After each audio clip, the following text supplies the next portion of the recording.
और अभी अभी मंच के ऊपर विराजमान हुई हैं पंजाब वीरांगना उप प्रवर्तनी महासाध्वी रवि रश्मि जी महाराज, प्रदीप रश्मि जी महाराज, 5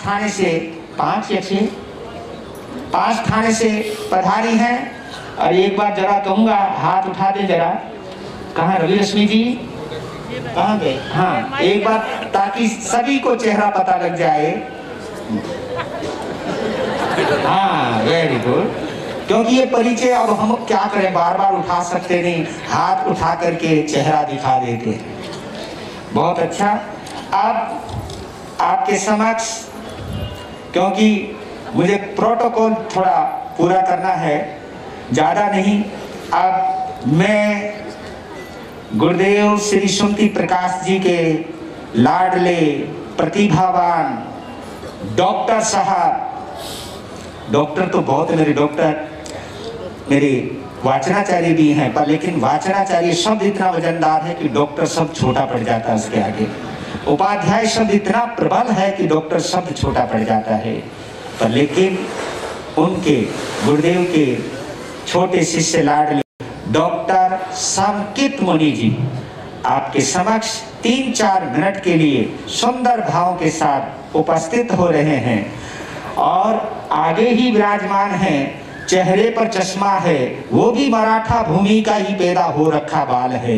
और अब उसका सुनना कमाल है, क्योंकि मराठी भूमि से अनेक लाल पैदा हुए हैं। गुरुदेव के पास नेपाल भी जुड़ा है, महाराष्ट्र भी जुड़ा है, पंजाब भी जुड़ा है, हरियाणा भी जुड़ा है, और यूपी भी जुड़ा है, उत्तर प्रदेश भी जुड़ा है। पता नहीं, मुझे लगता है पूरे भारत पे पूरा कंट्रोल है, दक्षिण भी जुड़ा है। तो अब आपके सामने डॉक्टर समकित मुनि जी।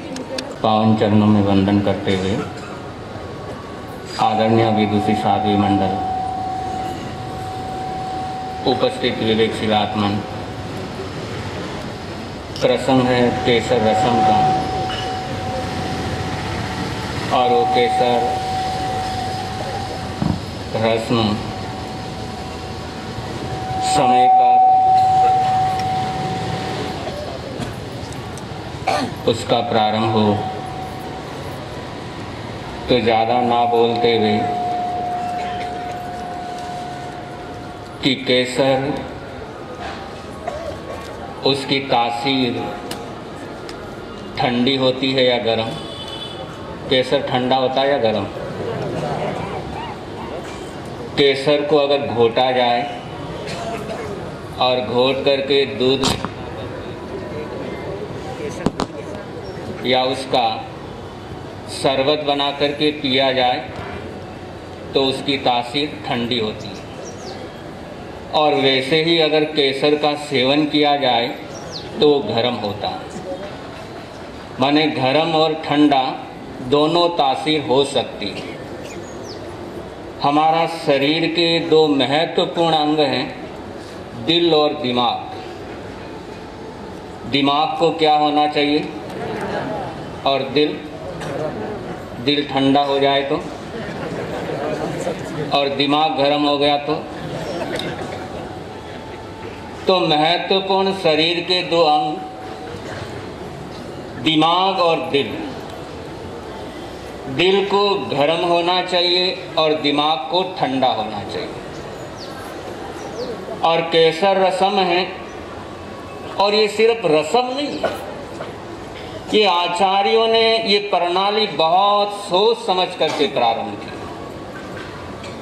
कि दीक्षार्थी संयम के महामार्ग पर आगे बढ़ेंगे तो इन 2 चीजों का आलंबन लेकर के आगे बढ़ना है कि उत्साह, उमंग, जोश हो, लेकिन जोश के साथ होश हो, यानी दिमाग ठंडा हो, माथा ठंडा हो, लेकिन उत्साह हो, इतना उत्साह हो कि उस उत्साह के साथ आगे बढ़ते जाएं, लेकिन होशो हवास के साथ।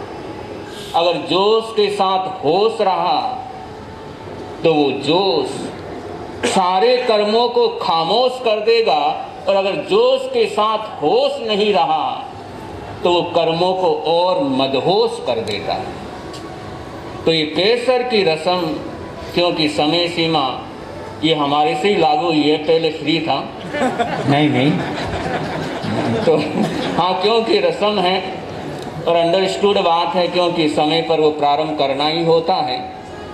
तो ये बहुत हमारे पूर्ववर्ती आचार्यों ने बहुत सुंदर ये व्यवस्था दी, एक मार्मिक प्रेरणा दी है कि संयम मार्ग पर आगे बढ़ रहे हैं तो उस समय हमारा दिमाग ठंडा हो, जल्दी में आवेश ना आए, और साथ साथ में बड़े उत्साह के साथ, बड़े उमंग के साथ, जिस सोच के साथ इस महामार्ग पर आगे बढ़ रहे हैं, वही उत्साह, वही उमंग का जिंदगी बना रहे।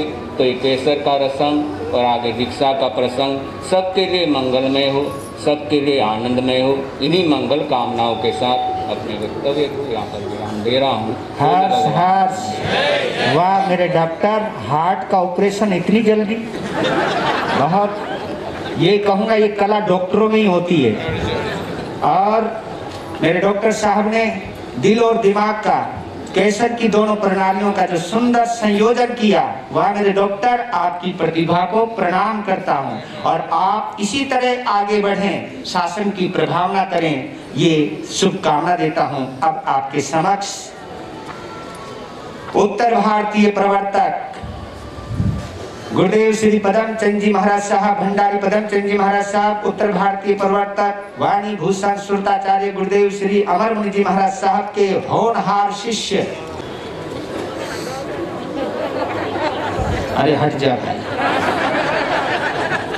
ये सुंदर बहुत है, दिखना सभी को चाहिए। पंजाब का बेटा है ये, दिखना सबको चाहिए। श्रद्धा और प्रेम से जयकारा लगाएंगे। बोलिए श्री सतगुरु भगवान की। गुरु आनंद दरबार में गुरु प्रेम सुख बगिया में गुरनी पन्ना पद्मा पवन बगिया में ये दो सुमन खिलने जा रहे हैं। केसर रस्म आज केसर शब्द स्वयं ही बोल रहा है, शायद आपने सुना भी हो, दोहरा लेते हैं। केसर के कहता है आपने केवल्य को पाना है, से कह रहा है आपने गुरु के प्रति समर्पण भाव को रखना है, और रे कह रहा है आपने आत्म भाव में रमन करना है। रमन जी क्या करना है? आत्म भाव में केवल्य पाना है, समर्पण करना है और आत्म भाव में रमन करना है। जहां ये तीनों बातें आ गई तो फिर केसर एक दिन का नहीं, जीवन ही पूरा केसरिया हो जाएगा। सुबह सुबह मैं जब आ रहा था, एक बहन भागी भागी दुकान पे आई और कहा भाई को 100 रुपए का केसर दे दो। क्यों, आज क्या है? सपर्श जी और बहन सिद्धि जी, उनकी केसर रस्म है। दुकान वाली ने केसर दिया तो इतना सा गा दिया जी, इतना सा, 100 रुपए का इतना सा।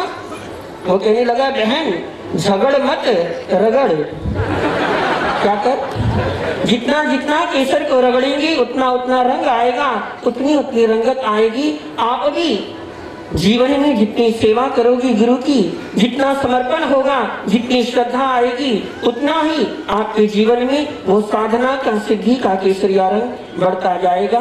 समय हो रहा है, 2 लाइनें गुनगुनाकर जो गुरुदेव अपने मुखारविंद से सुनाया करते थे, फरमाया करते थे, दोनों दीक्षार्थी आत्माओं के लिए समर्पित कर रहा हूँ।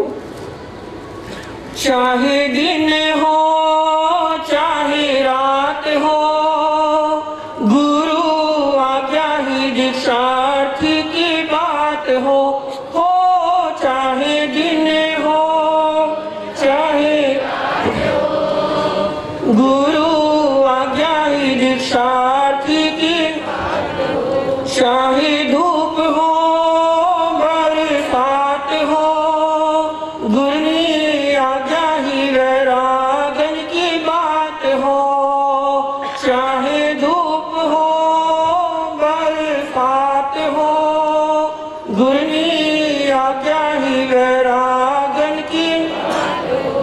गुरु भाग्य मल्ले सा भाग्य जगाना, प्रेम सुख गुरुवर सेवा लाना, रविंद्र भगवन सा ज्ञान बढ़ाना, रमणीक गुरुवर सा शासन दिपाना, शासन दिपाना चाहे दिन हो, बोलो चाहे रात हो, गुरु आज्ञा ही दीक्षार्थी की बात हो चाहे धूप हो बरसात हो, गुरु आज्ञा ही दीक्षार्थी की। बोलिए आचार्य भगवान पूज्य श्री आनंद जी महाराज साहब की। हार नहीं, झगड़ मत, रगड़। केसर जितना रगड़ा जाता उतना रंग देता है। वह मेरे नौनिहाल वरुण मुनि जी महाराज, आपने संक्षेप में केसर की जो महत्ता बताई, इसके लिए साधुवाद।